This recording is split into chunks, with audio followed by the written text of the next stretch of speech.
সম্মানিত মুসল্লিন একরাম, আমাদের আলোচনা চলতেছিল সিরাতুন নবী সম্পর্কে। গত জুমায় আমরা এই পর্যন্ত আলোচনায় ছিলাম যে রাসূলুল্লাহ সাল্লাল্লাহু আলাইহি ওয়াসাল্লাম শিশুদের পরম স্নেহ করতেন। এই পয়েন্ট পর্যন্ত আমাদের আলোচনা ছিল। আসলে নবীজি সাল্লাল্লাহু আলাইহি ওয়াসাল্লাম ছোট্ট বাচ্চাদের অত্যন্ত মহব্বত করতেন, ভালোবাসতেন। ছোট্ট বাচ্চা যখন নবীজি সাল্লাল্লাহু আলাইহি ওয়াসাল্লামের কাছে আসতো, তো নবীজি সাল্লাল্লাহু আলাইহি ওয়াসাল্লাম তাদের মাথায় হাত বুলিয়ে দিতেন। যেই সন্তানের মাথায় আল্লাহর নবী হাত বুলিয়ে দিতেন, সে যদি হাজারো সন্তানের মাঝে যদি সে মিশে যেত, হাজারো বাচ্চার মাঝে যদি সে মিশে যেত, তারপরেও বোঝা যেত যে আল্লাহর নবী সেই বাচ্চার মাথায় হাত দিয়েছেন। কারণ সেই বাচ্চার মাথা থেকে মেশক এবং আম্বরের ঘ্রাণ বের হতো। সুবহানাল্লাহ। নবীজি সাল্লাল্লাহু আলাইহি ওয়াসাল্লাম নামাজ পড়ার জন্য মসজিদে আসতেন, তো সে সময় দেখতেন যে ছোট্ট একটা বাচ্চা একটা পাখির বাচ্চা নিয়ে খেলা করতেছে। সেই সাহাবীর নাম হলো হযরত উমাইর রাদিয়াল্লাহু তাআলা আনহু। তো একদিন, দুই দিন, তিন দিন আল্লাহ রাসূল দেখেন যে তিনি ওই ছোট্ট বাচ্চা নিয়ে খেলা করে, পাখির বাচ্চা নিয়ে। তো হঠাৎ করে একদিন আল্লাহ রাসূল দেখলেন যে বাচ্চাটা খেলা করতেছে, কিন্তু তার হাতে পাখির বাচ্চাটা নাই। তো আল্লাহ রাসূল সাল্লাল্লাহু আলাইহি ওয়াসাল্লাম তাকে জিজ্ঞেস করলেন যে উমাইর, তোমার নুগায়ের কোথায়, যে তোমার ওই পাখির বাচ্চাটা কোথায়? সাহাবী ছোট্ট মানুষ, তারপরে তার বিবেক কেমন ছিল, দুই ফোঁটা চোখের পানি ছেড়ে দিয়েছে। আল্লাহ রাসূল সাল্লাল্লাহু আলাইহি ওয়াসাল্লামকে বলতেছেন যে ইয়া রাসূলুল্লাহ, আমি যে এখানে বসে বসে খেলা করি, এটা হয়তো আমার মা বাবাও ঠিক মতো আমার দিকে খেয়াল রাখে না, আর আপনি তো আমার খেয়াল রেখেছেন, সাথে সাথে খেয়াল রেখেছেন যে আমার হাতে যে ছোট্ট একটা পাখির বাচ্চা থাকে, সেটারও আপনি খেয়াল রেখেছেন। আজকে আপনি খোঁজ নিচ্ছেন যে উমাইর, তোমার ছোট্ট পাখির বাচ্চাটা কোথায়? তো হযরত উমাইর রাদিয়াল্লাহু তাআলা উত্তরে বলতেছেন যে ইয়া রাসূলুল্লাহ, আমার পাখির বাচ্চাটা মারা গেছে। নবীজি সাল্লাল্লাহু আলাইহি ওয়াসাল্লাম তাকে কাছে নিলেন, সান্ত্বনা দিলেন। আচ্ছা বলেন দেখি, নবীজি কতটা দয়ার হলে, কতটা মায়ার হলে ছোট্ট বাচ্চার প্রতি খেয়াল রাখে এবং তার কি নিয়ে খেলা করে তার দিকেও খেয়াল রাখে। একটা ছোট্ট পাখির বাচ্চা, তার দিকেও আল্লাহ রাসূলের নজর থাকে। সুবহানাল্লাহ। আমরা এই ইতিহাসটা সবাই জানি যে নবীজি সাল্লাল্লাহু আলাইহি ওয়াসাল্লামকে তায়েফের ময়দানে যেভাবে আঘাত করা হয়েছিল, সেই জায়গাগুলো, চিহ্নগুলো এখনো আছে। কোনো মুসলমান যদি সেখানে দাঁড়ায়, তো চোখের পানি ধরে রাখতে পারে না। সে জায়গায় যখন মানুষগুলো যখন দাঁড়ায়, আর যখন মুআল্লিমেরা যখন বলতে থাকে এটা হলো সেই জায়গা, এই এরিয়া হচ্ছে সেই এরিয়া যেখানে আল্লাহ রাসূল সাল্লাল্লাহু আলাইহি ওয়াসাল্লাম বেহুশ হয়ে পড়ে গিয়েছিলেন, যেখানে নবীজি সাল্লাল্লাহু আলাইহি ওয়াসাল্লামের রক্ত ঝরেছিল, কোন মুমিন, কোন মুসলমান সে সময় চোখের পানি ধরে রাখতে পারে না। তায়েফের মানুষগুলো এখনো তারা লজ্জিত, নিজের বাড়ি তায়েফ বলে তারা পরিচয় দিতে পারে না যে তারা বিশ্ব নবীকে কাছে পেয়েছিল, কিন্তু সেই নবীর কদর তারা করতে পারে নাই। নবীজি সাল্লাল্লাহু আলাইহি ওয়াসাল্লামকে যখন কাফেরেরা পাথর মেরেছিল, তার সঙ্গে ছোট্ট ছোট্ট বাচ্চাগুলোও ছিল। তো ছোট্ট একটা বাচ্চা আল্লাহ রাসূলকে পাথর মারার জন্য বড় একটা পাথর উঠাইছে। কারণ তাদের যারা বাবা আছে, চাচা আছে, তাদের যারা মুরব্বী আছে, তারা শিখাই দিয়েছে যে মোহাম্মদ পাগল, তাকে মারতে হবে। তো সে মানুষ ছোট, কিন্তু বড় একটা পাথর তুলেছে আল্লাহ রাসূলকে মারার জন্য। এবং বড় পাথর সে যখন আল্লাহ রাসূলের দিকে যখন নিক্ষেপ করে, তখন সে নিজের ঝোল কন্ট্রোল করতে পারে নাই, পাথরের সঙ্গে সেও পড়ে গেছে পাথরের স্তূপে। এখন যারা চারিদিক থেকে পাথর মারে বৃষ্টির মতো, তারা তো খেয়াল করে নাই যে ছোট একটা বাচ্চা আল্লাহ রাসূলের কাছে পাথর মারতে গিয়ে তাদের বাচ্চায় পড়ে গেছে। তারা তো অনবরত পাথর মারে। আল্লাহ রাসূল সাল্লাল্লাহু আলাইহি ওয়াসাল্লাম সে সময় সেই ছোট্ট বাচ্চাটাকে বুকের সঙ্গে নিয়ে তায়েফের লোকদের কাছে বলেছিলেন যে, তায়েফের লোকেরা, হতে পারে আমি তোমাদের কাছে অপরাধী, কিন্তু এই বাচ্চাটা আমার না, এই বাচ্চাটা তায়েফবাসী তোমাদের। সেও আমাকে পাথর মারার জন্য এসেছে, কিন্তু সে পাথরের ঝোল কন্ট্রোল করতে পারে না, এই জন্য সে পাথরের স্তূপে পড়ে গেছে। দেখো ধারালো পাথরগুলো তার শরীরের মধ্যে লাগতেছে আর তার শরীর ফেটে রক্ত বের হচ্ছে। আমাকে যদি মারার ইচ্ছা হয় তো তোমরা মারো, কিন্তু ছোট্ট বাচ্চাটাকে তোমরা আর মারিও না। সম্মানিত উপস্থিতি, একটা মানুষ ছোট্ট বাচ্চাদের প্রতি কতটা দয়াশীল হলে, কতটা মায়া, কতটা মহব্বত থাকলে এই করুণ অবস্থার মধ্যে ছোট্ট বাচ্চাদের আল্লাহ রাসূল খোঁজ নিয়ে বলতে পারেন যে, হে তায়েফবাসী, যদি মারার প্রয়োজন হয় তো আমাকে মারো, কিন্তু এই ছোট্ট বাচ্চাটাকে মারিও না, এই বাচ্চাটা আমার না, এই বাচ্চাটা তায়েফবাসী তোমাদের। সম্মানিত উপস্থিতি, নবীজি সাল্লাল্লাহু আলাইহি ওয়াসাল্লামের সে সময় এতটা কষ্ট হয়েছিল, তারপরও ছোট বাচ্চাদের প্রতি আল্লাহ রাসূলের যে মহব্বত ছিল, ভালোবাসা ছিল, সেখান থেকে আল্লাহ রাসূল সাল্লাল্লাহু আলাইহি ওয়াসাল্লাম পিছপা হন নাই। দুনিয়ার মানুষদেরকে উত্তম আখলাক, উত্তম চরিত্র শিক্ষা দিয়ে গেছেন যে, দুনিয়ার মানুষ যতই বিপদে থাকো, মুসিবতে থাকো না কেন, ছোট বাচ্চা হোক আর বড় মানুষ হোক, সকলের প্রতি তোমরা যত্নবান হবে, প্রত্যেককে তোমরা ভালোবাসবে, মহব্বত করবে। তা আমরা নবীজি সাল্লাল্লাহু আলাইহি ওয়াসাল্লামের সেই বৈশিষ্ট্য পর্যন্ত ছিলাম যে, নবীজি সাল্লাল্লাহু আলাইহি ওয়াসাল্লাম ছোট্ট বাচ্চাদেরকে অনেক স্নেহ করতেন, ভালোবাসতেন। তারপরে আসেন, নবীজি সাল্লাল্লাহু আলাইহি ওয়াসাল্লাম পরিবারের সদস্যদের সাথে কোমল আচরণ করতেন। পরিবারের প্রত্যেকটা সদস্যর সাথে আল্লাহ রাসূল সাল্লাল্লাহু আলাইহি ওয়াসাল্লাম কোমল আচরণ করতেন, ভালো আচরণ করতেন। এই জন্য আমাদেরও উচিত হলো আমরা আমাদের পরিবারের সদস্যদের সাথে সব সময় কোমল ব্যবহার করব, ভালো ব্যবহার করব। কিন্তু আমরা আমাদের সন্তানদের সাথে ঠিক সেই ভালো ব্যবহার করতে পারি না, আমাদের স্ত্রীদের সাথে ভালো ব্যবহার করতে পারি না। এটা আমাদের বদগুণ, একটা খারাপ গুণ। কিন্তু আমি আপনাদের সামনে এর পূর্বে নবীজি সাল্লাল্লাহু আলাইহি ওয়াসাল্লামের একাধিক বিবি ছিল, কিন্তু নবীজি সাল্লাল্লাহু আলাইহি ওয়াসাল্লাম প্রত্যেকটা বিবির সঙ্গে ভালো ব্যবহার করতেন। একদিন নবীজি সাল্লাল্লাহু আলাইহি ওয়াসাল্লামের সমস্ত বিবিরা আল্লাহ রাসূলকে ঘিরে ধরলেন, চারিদিক দিয়ে বেষ্টনী করে ধরলেন।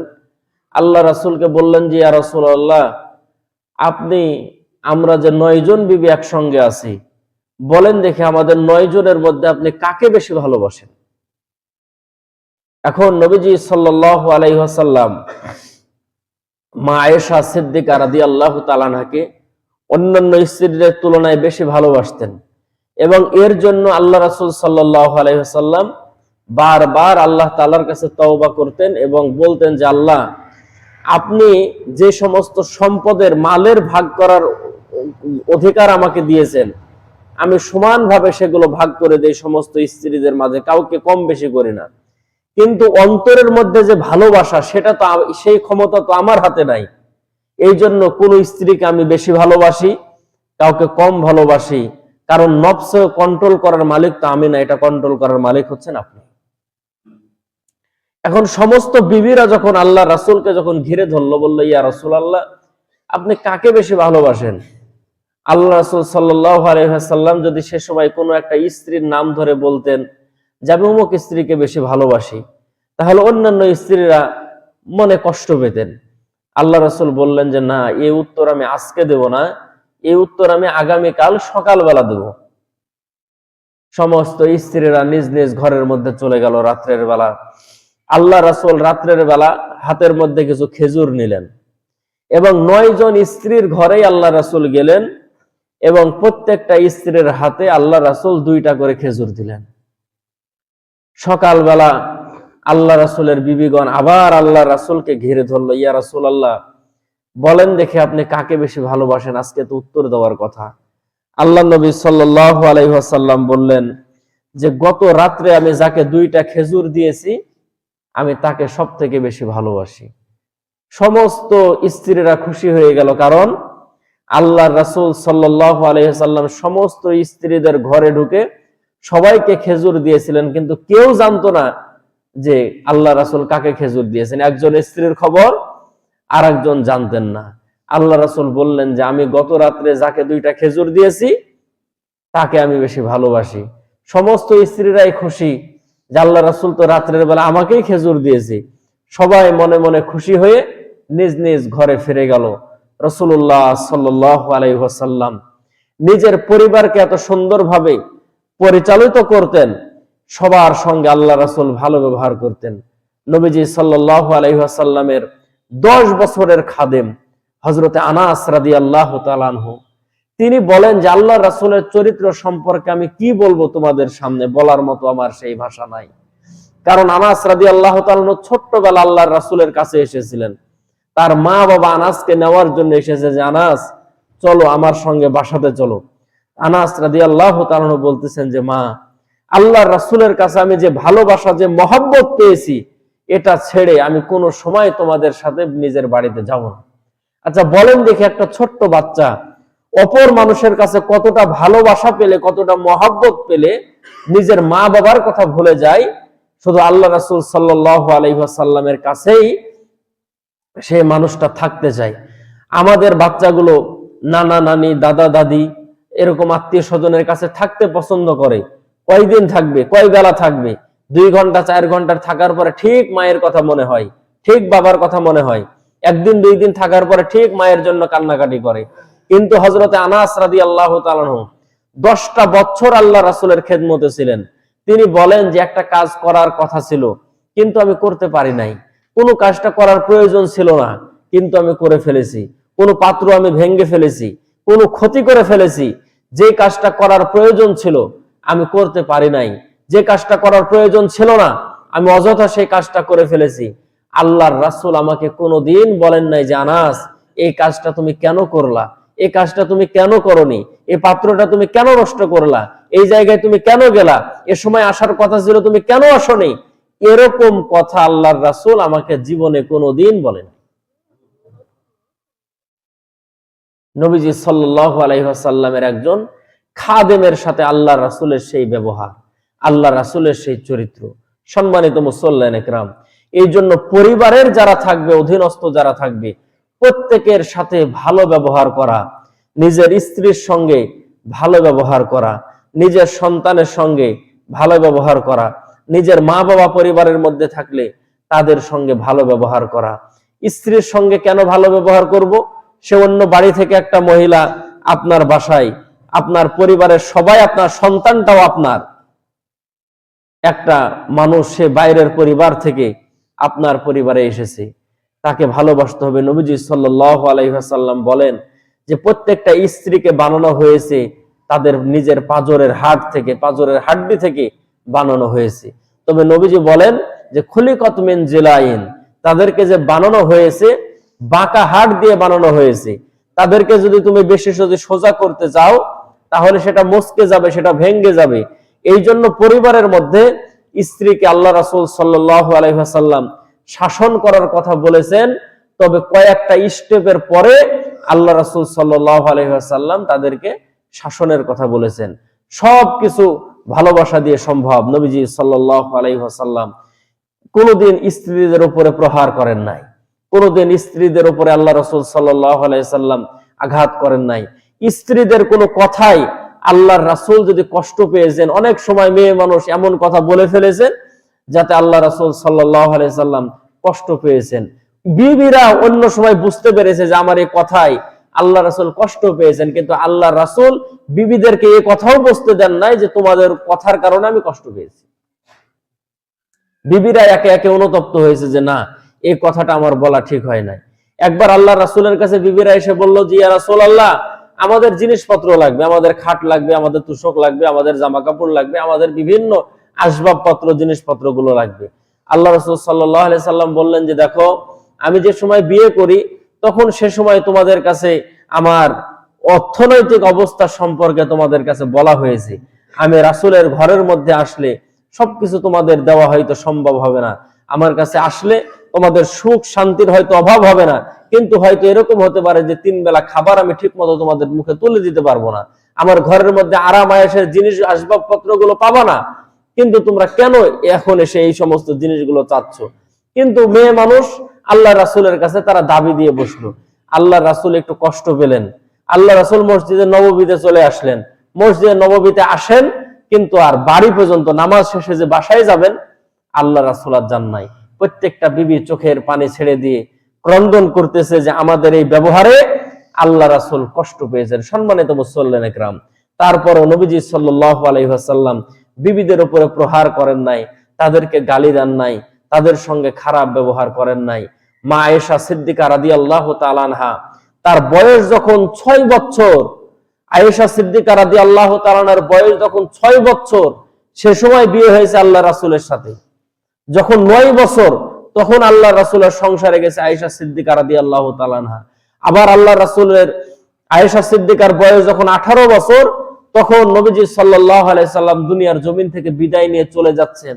সে সময় আম্মা জান আয়েশা সিদ্দিকা রাদিয়াল্লাহু তাআলা আনহা চোখের পানি ছেড়ে দিয়ে স্বামীর কাছে বসে বসে আল্লাহ রাসূল আয়েশা সিদ্দিকার ওরের উপরে মাথা দিয়েছেন। আল্লাহ রাসূলের কপাল ঘেমে যায়। আয়েশা সিদ্দিকা ভিজা কাপড় দিয়ে আল্লাহ রাসূলের কপালটা মুছে দেয়। আয়েশা সিদ্দিকা ডাক দিয়ে বলতেছেন, ইয়া রাসূলুল্লাহ, আমার বাবা যে সময় আপনার সঙ্গে আমার বিয়ে দিয়েছে, সে সময় আমার সংসার করার বয়স হয়েছিল না।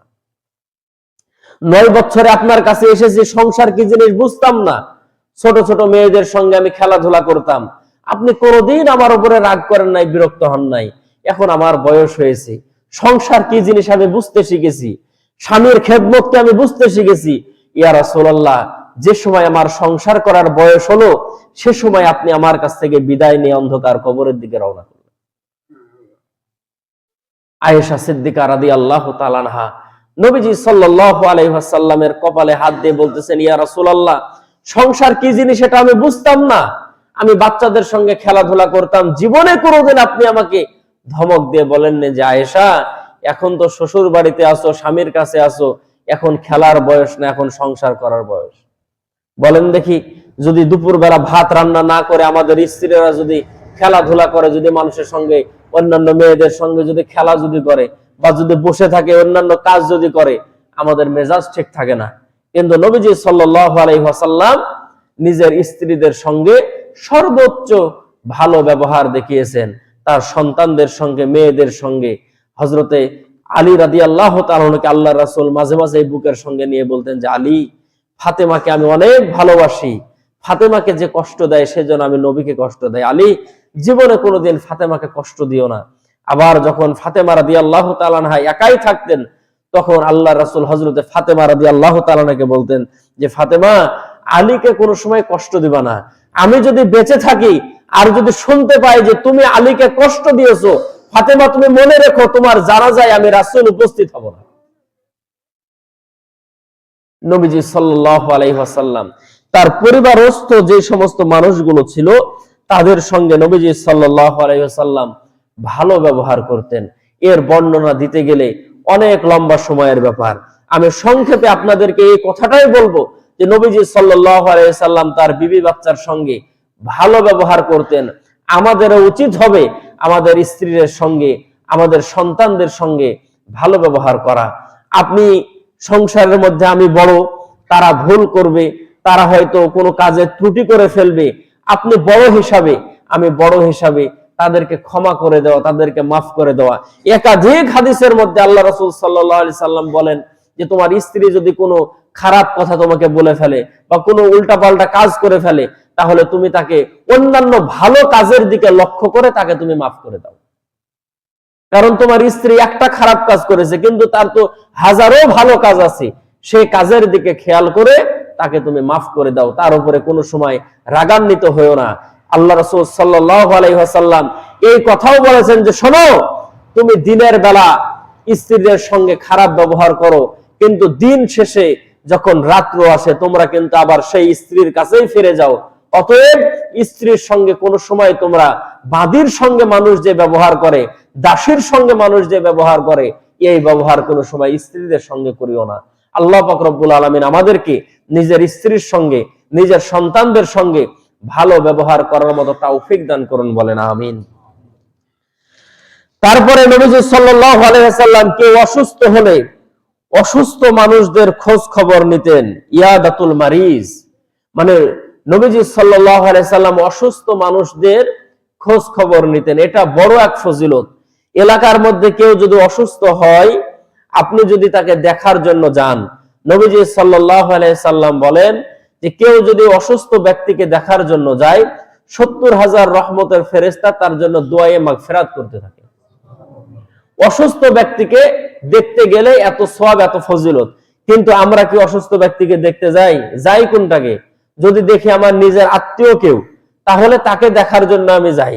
যদি দেখি আমার বন্ধু মানুষ, কাছের কেউ, তাকে দেখার জন্য আমি যাই। কিন্তু এলাকার মানুষ, আমার পরিচিত কিন্তু আমার আত্মীয় না, আমার সঙ্গে তার ভালো হয়তো সম্পর্ক না, এমনিতেই চিনা পরিচয় মানুষ, সে অসুস্থ, কিন্তু তাকে কি দেখতে যাই? তাকে দেখতে যায় না। কিন্তু আপনার কেউ না, আপনি তাকে হয়তো চিনেনও না, তার সঙ্গে আপনার ভালো সম্পর্কও না। ভালো সম্পর্ক না বলতে গন্ডগোল মারামারি আছে এই কথা বলতেছে না।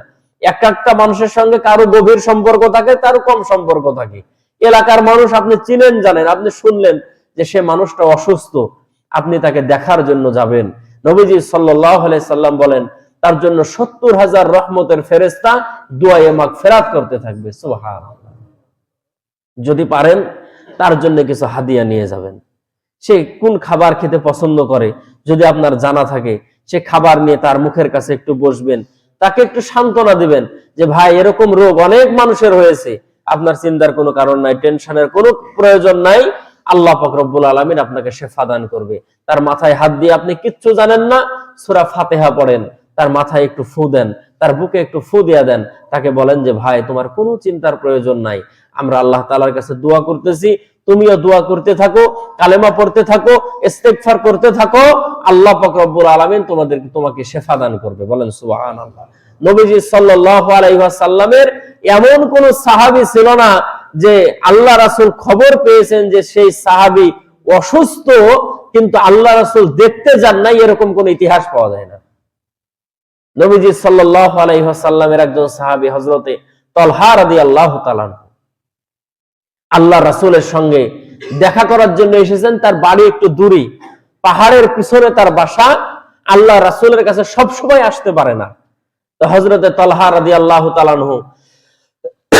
আল্লাহ রাসূলের সঙ্গে দেখা করার জন্য এসেছে। তা আসার পরে সে অসুস্থ হয়ে পড়েছে। আল্লাহ রাসূলের সঙ্গে দেখা করলেন। তা আল্লাহ রাসূল সাল্লাল্লাহু আলাইহি সাল্লাম হযরতে তালহা রাদিয়াল্লাহু তাআলাকে উটের পিঠে চড়ায় দিয়েছে। তালহা রাদিয়াল্লাহু তাআলা চলে যায়। তো বারবার হযরতে তালহা আল্লাহর রাসূলের দিকে ফিরে ফিরে তাকায়।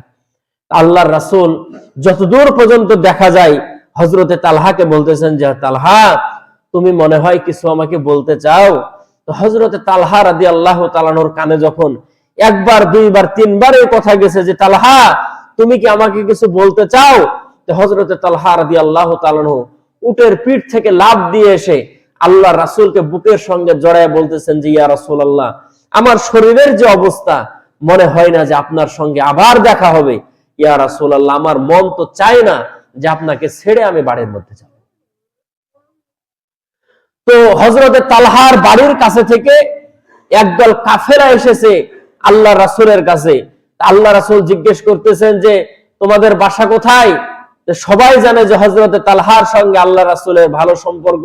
তো বলতেছেন যে ইয়া রাসূলুল্লাহ আপনার যে প্রিয় একজন সাহাবী আছে হযরতে তালহা, তো তালহার বাড়ির কাছে আমার বাড়ি। আল্লাহ রাসূল বললেন যে বলো তো দেখি, তালহা তো অসুস্থ ছিল, তালহার এখন কি অবস্থা?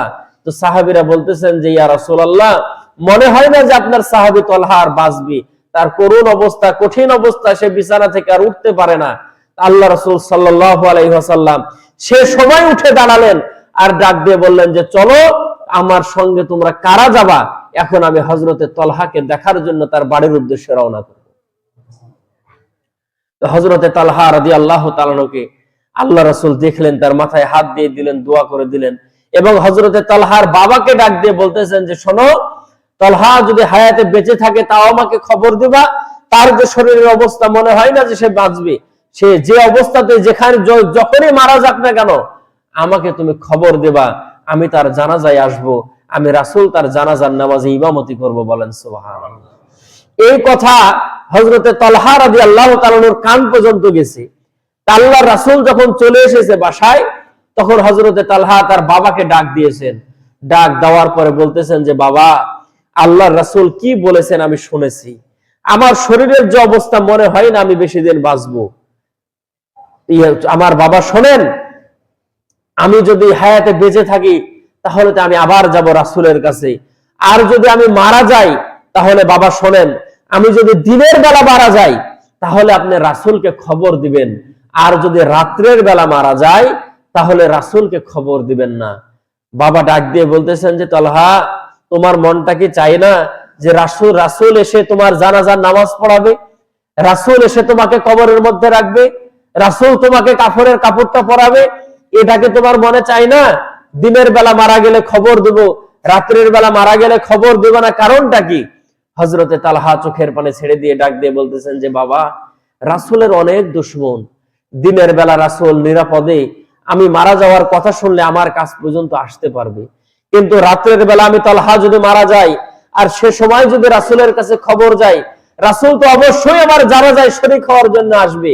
রাত্রের বেলা রাসূলের দুশমন গুলো পাহাড়ের পাদদেশে যদি উৎপেতে থাকে আর রাসূলকে তারা যদি আঘাত করে তাহলে আমি তালহার কলিজায় সহ্য হবে না। এই জন্য আমি মারা যদি যাই দিনের বেলায় রাসূলকে খবর দিবেন, আর আমি যদি রাত্রের বেলা মারা যাই রাসূলকে খবর দিবেন না। সম্মানিত মুসল্লিন একরাম, রাসূল সাল্লাল্লাহু আলাইহি ওয়াসাল্লাম সাহাবীকে যেমন ভালোবাসতেন, সাহাবীও রাসূল সাল্লাল্লাহু আলাইহি ওয়াসাল্লামকে নিজের জীবনের চাইতেও বেশি ভালোবাসতেন। যে আল্লাহর রাসূল আমার জানাজায় আসতে গিয়ে কাফেরের হাতে আঘাত খাবে, এটা আমি সাহাবী সহ্য করতে পারবো না। সম্মানিত উপস্থিতি, নবীজি সাল্লাল্লাহু আলাইহি ওয়াসাল্লাম অসুস্থ মানুষদের খোঁজ খবর নিতেন। নবীজি সাল্লাল্লাহু আলাইহি ওয়াসাল্লামের জামানায় এমন কোন অসুস্থ মানুষ ছিল না যার খোঁজ আল্লাহ রাসূল নিতেন না। আল্লাহ রাসূলকে যারা কষ্ট দিয়েছেন, আপনাদেরকে বলেছিলাম সে বৃদ্ধা মহিলার কথা, আল্লাহ রাসূলকে কষ্ট দিয়েছেন, তারপরেও আল্লাহ রাসূল যাওয়ার পরে তার সেবা করেছেন, তার যত্ন করেছেন। আল্লাহ রাসূল তার কাছে গিয়ে তার খোঁজ খবর নিয়েছেন, যদিও বা সে বৃদ্ধা মহিলা আল্লাহ রাসূলের পথে কাঁটা দিত আল্লাহ রাসূলকে কষ্ট দেওয়ার জন্য। সম্মানিত মুসল্লিন একরাম, আমরা তো আমাদের আত্মীয় যদি দূরে যদি বাড়ি হয় তাহলে আমরা অনেক সময় দেখতে যাই না, যদি কাছে যদি দেখতে যাওয়ার মতো যদি জায়গা হয় তাহলে আমরা যাই দেখতে, আর যদি দেখি যে আত্মীয়র বাসা দূরে বা দূর সম্পর্কের আত্মীয়, তাকে দেখতে যাই না, তার খোঁজ খবর ভালোভাবে নেই না। কিন্তু সম্মানিত মুসল্লিন একরাম, অসুস্থ মানুষকে দেখতে গেলে আপনার নিজের ফজিলত, তার কোনো ফজিলত নাই, তার জন্য হয়তো আপনি 1 কেজি আপেল নিয়ে গেছেন, এটাতেই শেষ, কিন্তু আপনার ফজিলত কি, আপনার লাভ কি? আপনার জন্য 70,000 রহমতের ফেরেশতা আপনার জন্য দোয়া করতে থাকবে। সুবহানাল্লাহ। মানুষের দোয়া কবুল হতেও পারে, না হতেও পারে, কিন্তু ফেরেশতাদের দোয়া আল্লাহ পাক রব্বুল আলামিনের কাছে অবশ্যই কবুল হবে, অবশ্যই কবুল হবে। এই জন্য এলাকার মধ্যে আমার পরিচিত মানুষ হোক, অপরিচিত মানুষ হোক, আমার আত্মীয় হোক বা আত্মীয় না হোক, আত্মীয়র বাড়ি দূরে হোক বা কাছে হোক, আমার কান পর্যন্ত যদি খবর আসে সেই মানুষটা অসুস্থ, অবশ্যই তার কাছে আমরা যাব, তাকে আমরা দেখার জন্য যাব। এটার কারণে অসুস্থ ব্যক্তিটার মনটাও ভালো হবে, আর ফজিলত আমার হবে যে আমার জন্য আল্লাহ পাক রব্বুল আলামিনের ফেরেশতারা দোয়ায়ে মাগফিরাত করতে থাকবে। বলেন সুবহানাল্লাহ। তারপরে নবীজি সাল্লাল্লাহু আলাইহি ওয়াসাল্লাম ছিলেন অধিক সত্যবাদী। নবীজি সাল্লাল্লাহু আলাইহি ওয়াসাল্লাম 63 বছর জিন্দেগীর মধ্যে জীবনে কোনোদিন একটা কথা মিথ্যা বলেন নাই। নবীজি সাল্লাল্লাহু আলাইহি ওয়াসাল্লামের জীবনী লেখা হয়েছে। একজন খ্রিস্টান দা 100 বা দি 100 একটা বই লিখেছে। রাসূল সাল্লাল্লাহু, সে 1000 মানুষের জীবনী এক জায়গায় করেছিল, যে একটা বই লিখবে 1000 জনের জীবনী লিখবে, 1000 জন মানুষের জীবনী লিখবে, মাইকেল এইজ হার্ট। তো 1000 জনের ভিতর থেকে সে বাঁচতে বাঁচতে 100 জনের জীবনী এক জায়গায় করেছে যে একটা বই আমি লিখবো, সেই বইয়ের মধ্যে 100 জনের জীবনী থাকবে, বড় বড় মানুষের জীবনী থাকবে। সে কিন্তু খ্রিস্টান। এখন 1 নম্বরে কার জীবনী দেবে সেই বইয়ের মধ্যে? সে নিজে খ্রিস্টান হওয়ার কারণে খ্রিস্টান যে সমস্ত বড় বড় মানুষই ছিল তাদের জীবনী দেখা শুরু করলো। দেখা গেল যে শিশুকালটা সুন্দর তো যৌবনকালটা ভালো না, কারো যৌবনকাল ভালো তো বৃদ্ধকাল ভালো না। প্রত্যেকের জীবনে কোনো না কোনো দিক দিয়ে ত্রুটি আছেই। কিন্তু আল্লাহর রাসূলের জীবনে যখন সে পড়া শুরু করলো, আল্লাহ রাসূলের জন্ম থেকে শুরু করে মৃত্যু পর্যন্ত সে ভালোভাবে রিসার্চ করে দেখলো তার জীবনে কোনো ত্রুটি থাকা তো দূরের কথা, এই মানুষ তার হায়াতের জিন্দেগির মধ্যে একটা মিথ্যা কথাও বলে নাই। একটা খ্রিস্টান তার বইয়ে সর্বপ্রথম যে মানুষটার জীবনে লিখলো সেটা হলো আমাদের নবী জনাবে মুহাম্মদ রাসূলুল্লাহ সাল্লাল্লাহু আলাইহি ওয়াসাল্লামের জীবনী। বলেন সুবহানাল্লাহ। সম্মানিত মুসল্লির ইকরাম, আল্লাহ রাসূল ছিলেন সত্যবাদী, তিনি কোনো সময় মিথ্যা কথা বলতেন না। তারপরে আল্লাহ রাসূলের বৈশিষ্ট্য ছিল তিনি মিথ্যাকে অধিক পরিমাণে ঘৃণা করতেন। এই জন্য নবীজি বলেন আসিদকু ইনজি ওয়া কিযবু ইহলিক। আল্লাহ রাসূল বলেন যে সত্য মানুষকে বিজয় করে আর মিথ্যা মানুষকে ধ্বংস করে দেয়। সত্য মানুষকে বিজয় করে, মিথ্যা মানুষকে ধ্বংস করে দেয়। এই জন্য সব সময় আমরা সত্যের পথে থাকব, সত্য কথা বলবো, মিথ্যা কথা বলবো না, মিথ্যার আশ্রয় নেব না। এটা আমরা যারা ব্যবসা করি বা বিভিন্ন কাজের মধ্যে আমরা যারা বিভিন্ন লেনদেনের মধ্যে থাকি, এদের দ্বারা মিথ্যা কথা সংগঠিত হয় বেশি। এই জন্য ব্যবসায়ীদের আল্লাহ রাসূল 4টা গুণের কথা বলেছেন, বৈশিষ্ট্যের কথা বলেছেন। নবীজি সাল্লাল্লাহু আলাইহি সাল্লাম বলেন যে তাজিরু সুদুকুল আমিন মান নাবিয়িন ওয়া সিদ্দিকিন ওয়া শুহাদা ওয়া সালিহিন। ব্যবসায়ী যারা আছে তারা একটু খেয়াল করে শুনবেন যে আল্লাহ রাসূল বলেন যে ব্যবসায়ীদের 2টা গুণ, একটা হলো সুদুক সত্যবাদী, একটা হলো আমিন বিশ্বাসী। এই 2টা গুণ, 2টা বৈশিষ্ট্য যদি কোনো ব্যবসায়ের মধ্যে থাকে, আল্লাহ রাসূল বলেন মান নাবিয়িন ওয়া সিদ্দিকিন ওয়া শুহাদা ওয়া সালিহিন। সে নবীগণ, শহীদগণ, সালেহগণ, সিদ্দিকগণ তাদের সঙ্গে জান্নাতের মধ্যে যাবে। কিন্তু ব্যবসায়ীদের কাছে আমরা যখন কাপড় কিনতে যাই তখন বলে যে হুজুর আল্লাহর কসম 577 টাকা এই লুঙ্গির দাম, আপনি হুজুর মানুষ 30 টাকা কম দেন, মানে কিনা দাম থেকে আরো 30 টাকা কম দেন। কিন্তু আপনার কিনা দাম কত এটা তো কাস্টমারকে বলার আপনার প্রয়োজন নাই।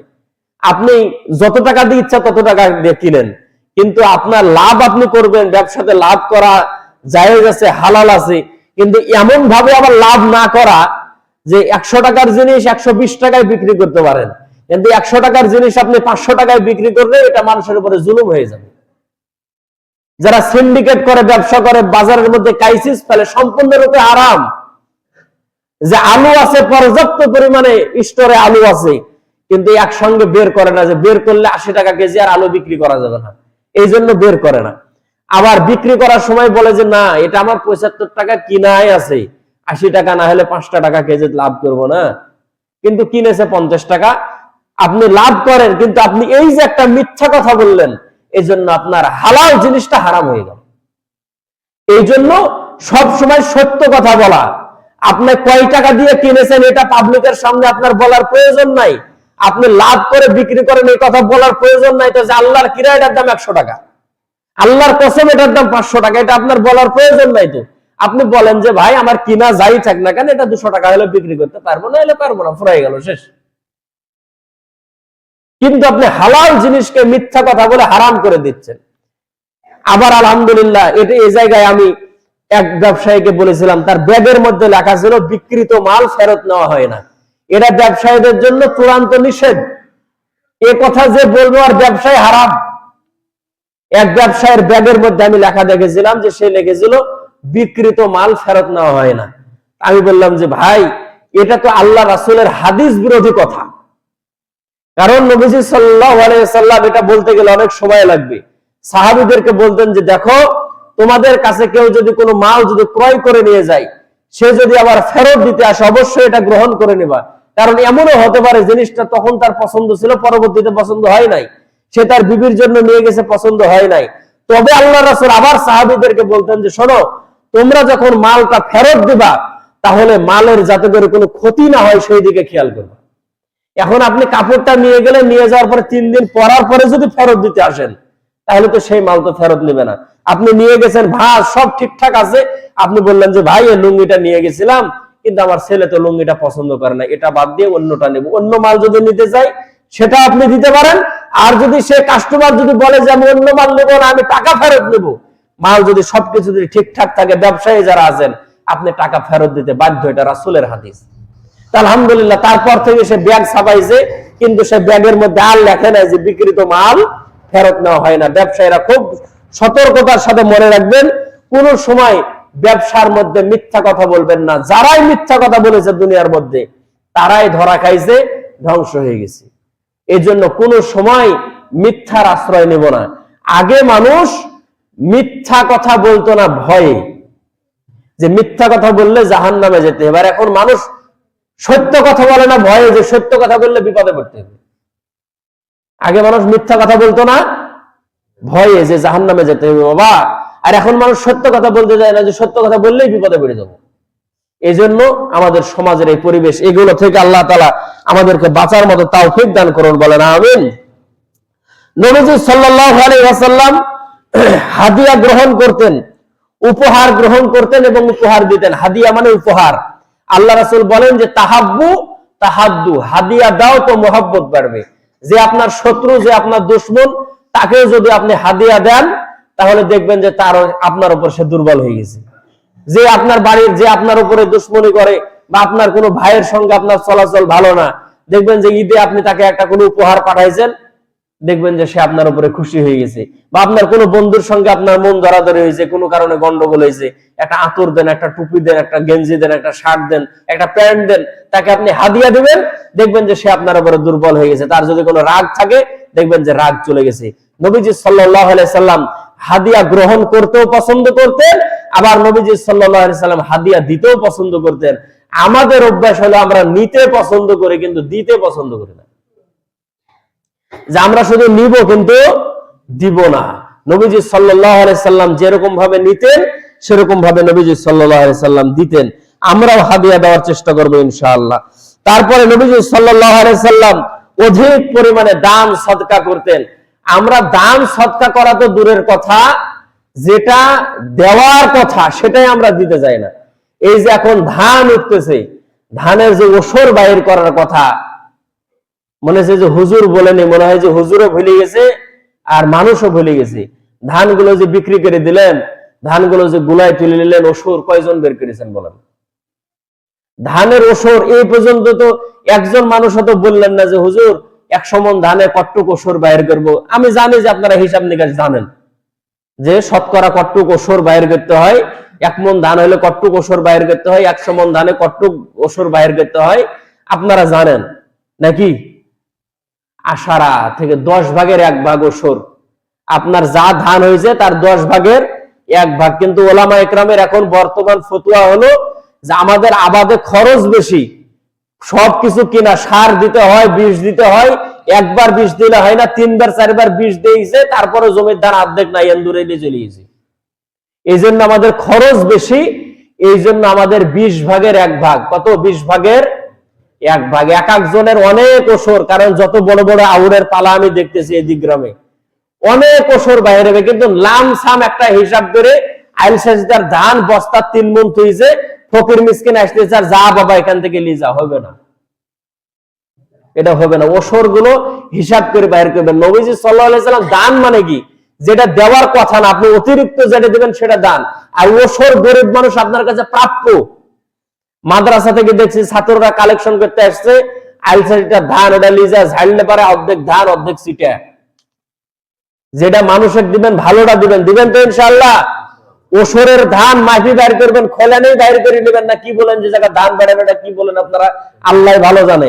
যে জায়গা ধান আপনি ওজন করে গোলা যে জায়গা তুলবেন, জিন যে জায়গা বাইর করে দিবেন, ওসরের ধান আপনার ভাগেরটা ওই জায়গা থেকে বাইর করে দিবেন। আপনার জমি যদি আধি যদি হয়, আপনি যতটুকু ভাগে পাইছেন তার ভিতর থেকে 20 ভাগের 1 ভাগ বাইর করে দিবেন। পারবেন ইনশাআল্লাহ? ইনশাআল্লাহ ওসর এটা বের করে দিতে হবে। নবীজি সাল্লাল্লাহু আলাইহি সাল্লাম দান করতেন। আমরা দান যা করি কিন্তু যেগুলো প্রাপ্য সেগুলো দিতে যায়। আর কয়েকটা পয়েন্ট আছে, আজকে শেষ করে দেব ইনশাআল্লাহ। নবীজি সাল্লাল্লাহু আলাইহি সাল্লাম ছিলেন মিষ্টি ভাষী। নবীজি সাল্লাল্লাহু আলাইহি সাল্লাম মানুষের সঙ্গে ভালোভাবে কথা বলতেন। আর আমাদের দেশে যারা বন্ধু আছে, বন্ধু আর এক বন্ধুর ডাকে গাইল ছাড়া কথা বলে না, এমন গাইল দেয় ওটা আবার মুখে এলো আছে, এটা বলে ভালোবাসা। বন্ধু দেখতেছে গাইলায়, বাপ মা তুলি গাইলাইছে। নবীজি সাল্লাল্লাহু আলাইহি সাল্লাম ছিলেন মিষ্টি ভাষী। নবীজির কথায় কোনো সময় কেউ কষ্ট পেত না। আমরাও যখন মানুষের সঙ্গে কথা বলবো তখন সুন্দরভাবে ভালো ভাষায় কথা বলবো। নবীজি সাল্লাল্লাহু আলাইহি সাল্লাম কথা বলার সময় স্পষ্টভাবে কথা বলতেন, অস্পষ্ট কোনো কথা বলতেন না। এই জন্য আল্লাহ তাআলা কোরআনের মধ্যে একটা দোয়াও শিখাই দিয়েছে, রব্বিশ রাহলি সাদরি ওয়া ইয়াসসিরলি আমরি ওয়াহলুল উকদাতাম মিন লিসানি ইয়াফকাহু কওলি। যারা স্কুল কলেজে মাদ্রাসার মধ্যে যারা পড়েন, যাদের ব্রেন যাদের কম, জেহেন যাদের কম, তারা যদি এই দোয়া যদি পড়ে, আল্লাহ তাআলা জবানের জড়তা দূর করে দিবে, আল্লাহ তাআলা সিনাকে প্রশস্ত করে দিবে, আল্লাহ পাক রব্বুল আলামিন তার জেহেন তার ব্রেনকে বৃদ্ধি করে দিবে। সুবহানাল্লাহ। এই দোয়া আল্লাহ তাআলা মুসা আলাইহিস সালাতু ওয়াস সালামকে শিখাইছিলেন। তো নবীজি সাল্লাল্লাহু আলাইহি সাল্লাম স্পষ্টভাবে কথা বলতেন। তারপরে নবীজি সাল্লাল্লাহু আলাইহি সাল্লাম কোনো খাবারের দোষ ধরতেন না। আমরা তো খাবারের দোষ ধরার পোকা। খাবার যদি ভালো হয় তাহলে চট করে মুখ দিয়ে বার হয় না যে খাবার ভালো হয়েছে, তখন ওই নিশানে সুর করে খাইছে। আর খাবার যদি খারাপ হয় তাহলে পরে বলে সিদ্ধ হয়নি, লবণ বেশি, ধনিয়ার গুঁড়া বেশি দেওয়া হয়েছে, এটা না দিলেই ভালো হতো, গোলমরিচ বেশি হয়েছে তাই ঝাল গলার ধরছে। কিন্তু যখন ভালো হয় তখন আর বলে না যে মাশাআল্লাহ গোস্তটা রান্না করা খুব সুন্দর হয়েছে। এ কথা ভালো হলে তাড়াতাড়ি আর মুখ দিয়ে বাড়ায় না, কিন্তু খারাপ হলে ৭৪টা ভুল ওই এক দুয়ার বাড়ি বাইর করে দিবে। এরকম মানুষের অভাব নাই, বহুত মানুষ আছে এরকম। আবার অনেক মানুষ আছে নিজের বাড়িতে নিজের বিবি রান্না করেছে, এই খাবারের ভুল ধরে, এই জন্য স্ত্রীর অনেক সময় রাগ করে। কোন সময় আল্লাহ রাসূল সাল্লাল্লাহু আলাইহি সাল্লাম খাবারের ভুল ধরতেন। ওই যে তাবলীগ জামাত যখন আসে তখন মসজিদের মধ্যে গোল হয়ে বসে খাবারের রাগ দিয়ে, আপনারা খেয়াল করে দেখবেন। খানার আদব গুলো বলে যে কিভাবে খাইতে হবে, একজন বলে যে 2 হাত সুন্দর করে ধুতে হবে, আরেকজন বলে যে দোয়া করতে হবে, আরেকজন বলে সুন্নত তরিকায় বসতে হবে, আরেকজন বলে দস্তরখানা ফেলে দিয়ে বসতে হবে, একজন বলে যে খাবারের কোনো দোষ ত্রুটি ধরা যাবে না, খাবারের কোনো দোষ ত্রুটি ধরা যাবে না, কারণ খাবার যেরকমই হয়েছে আলহামদুলিল্লাহ বলে খাবারগুলো খেতে হবে। এক স্বামী নাকি ছিল খুব বদমাইশ, স্ত্রী প্রতিদিন মারে, খালি খাবার ভালো হলো না কেন তাই। তো তবলিগের লোকজন আসছে, তো কোন রকমে এক তবলিগে পাঠাইছে। তাবলিগে একদিন রান্না করতে দিয়েছে, লবণ দিয়েছে ডবল, মুখে দেওয়া যায় না এমন নুনঠা। তো যারা ওই খেদমতের যারা সাথী থাকে ওরা তো আবার খাবার খাই পরে, তো সবাই আলহামদুলিল্লাহ খাবার খাইছে, খাওয়ার পর উঠে চলে গেছে। এখন পরে ওরা খাইতে বসছে, মুখে দিতেছে তো নুনঠা মুখে দেওয়া যায় না। ওই তখন চিন্তা করলো হায় সর্বনাশ, বইয়ের যতদিন পিটিছে লবণ বেশি হওয়ার কারণে, তবলিগের 17 জন সাথী আছে, একটা করে কিল যদি দিত তো পিঠের হাড় হাড্ডি যে পাউডার হয়ে যেত। এখন বাড়িতে আসার পরে বউ যেরকমই খাবার রাঁধে আর ওই কিছু বলে না। এখন ওই মহিলা খালি তবলিগের সাথে খুঁজে যে আর একবার যদি স্বামী তাবলিগে পাঠাতে পারি তাহলে স্বামী মনে হয় আরো ভালো হয়ে যাবে। এই জন্য কোনো সময় খাবারের ভুল ধরবেন না। তারপরে নবীজি সাল্লাল্লাহু আলাইহি সাল্লাম অন্যদের ক্ষমা করতে পছন্দ করতেন। মানুষ চলাফেরার মধ্যে ভুল ত্রুটি হবে, এই জন্য ক্ষমা করে দেওয়া, অন্যকে ক্ষমা করে দেওয়া নবীজি সাল্লাল্লাহু আলাইহি সাল্লাম এটা পছন্দ করতেন। কেউ কোনো ভুল করে আল্লাহ রাসূলের কাছে মাপ চাইলে নবীজি তাকে ক্ষমা করে দিতেন। তারপরে নবীজি সাল্লাল্লাহু আলাইহি ওয়াসাল্লাম তার কাছে কোনো ব্যক্তি যদি আসতো তো তাকে কোনো সময় অবজ্ঞা করতেন না। কোনো মানুষ যদি আমাদের কাছে আসে তো আমাদের মুশানি থাকে অন্যরকম। কেউ যদি আমার ছোট যদি হয় আর আমার বাড়িতে আসতো আর কোনো প্রয়োজনে, তাহলে আমার মুশান অন্যরকম। ওই আমার মুখের দিক তাকায় কথা বলে আর আমি অন্য দিক তাকায় ওই মাথা ঝুঁকাইছে, মানে ওর ফিগারই অন্যরকম হয়ে গেছে, মানে ওই ঠেলাপ করে যাওয়ার কাছে গেছে। আচ্ছা আচ্ছা ঠিক আছে বললা তো দেখা যাবে না, তুমি যাও, এটা আমি ভাবি চিন্তে দেখবো, মানে ওর মুশানি অন্যরকম। কিন্তু নবীজি সাল্লাল্লাহু আলাইহি সাল্লামের কাছে কেউ আসলে তাকে আল্লাহ রাসূল কোনো সময় অবাধ্য করতেন না। আল্লাহ রাসূল তার কথাগুলো শুনতেন এবং সে কোন কাজে আসছে আল্লাহ রাসূল সেগুলো দেখার চেষ্টা করতেন। নবীজি সাল্লাল্লাহু আলাইহি সাল্লাম ছিলেন সর্বাধিক পবিত্র, এবং নবীজি সাল্লাল্লাহু আলাইহি সাল্লাম পবিত্র এবং পরিচ্ছন্নতা সবসময় পছন্দ করতেন এবং সেইভাবে থাকতেন। এবার একটা দুঃখের কথা শোনেন, এবার একটা দুঃখের কথা, এই বছর আল্লাহ রাসূল পবিত্র এবং পরিচ্ছন্ন থাকতেন। এই বছর এক মাহফিলে, আমি তো বক্তা তো থাকি, এক মাহফিলে করেছে আমার সভাপতি, আমার ওই আশেপাশের এক এলাকাত করেছে সভাপতি, বক্তার বাজেট হলো 50,000 টাকা। ওই আগে ট্রেনে এসে ওই সকালবেলা 10টার সময় চলে গেছে, কমিটির লোকজন জায়গা করে দিয়েছে। চিন্তা করলাম যে একটু যাই, একটু দেখা করে আসি, আমার কাছাকাছি এলাকা, এই জায়গায় না আমার এলাকা। এখন আমি হলো জালসার সভাপতি, মাহফিলের সভাপতি, গেছি দেখা করার জন্য। 2টার সময় গেছি আমি, আমার গ্রামে জোহরের নামাজ হয় 1টার সময়, আমি 2টার সময় গেছি। যাওয়ার পর দেখতেছি যে হুজুর দরজা বন্ধ করে দিয়ে ঘুমাইছে। আমি বললে গেলাম হয়তো খায়া দেয়া ঘুমাইছে। তো ছেলেপেলে বলছে কই হুজুর কি করছে? তুমি যে ঘুমাইছে। আমি নামাজ হয়েছে, নামাজ পড়েছে হুজুর। নামাজ পড়ায়নি, ডাকো। ডাকতে মানা করেছে, এই সর্বনাশ করেছে, জোহরের নামাজ পার হয়ে চলে গেছে, ডাকতে মানা করেছে। আমি দরজা নক করলাম, 3 জন আছে, দরজা খুলে দিল। আমি বললাম যে হুজুর নামাজ খাওয়া দাওয়া করবেন না, নামাজ কালাম পড়ে এলেন। তো কিছু বলে না, খালি উস্কুস উস্কুস করেছে, বসে আছে। মৌলবী মানুষের এত নামাজের কথা বলা লাগে? আমি ওঠেন, অজু করলেন, অজু সারিলেন, এখানে আমি ছেলেবেলা বলছে পানি দাও, কোনো হুজুরের ডাকনি। হুজুর আমি ওর ভুল আর ধরতে দিছি না, যে ডাকতে মানা করেছে এটা আর আমি বলছি না, কারণ আমি এক মৌলবী, ওই এক মৌলবী, একটা তো সম্মানের ব্যাপার আছে, এটা আর ধরতে দিছে না। পরবর্তীতে আমার কি উত্তর দিল জানেন? বলছে কাপড় খারাপ। আমার কপাল ভেঙে গেল, হাই সর্বনাশ। মৌলবী মানুষ যদি বলে যে কাপড় খারাপ, তাহলে সাধারণ মানুষ কোন জায়গাতে আছে তাই বলেন।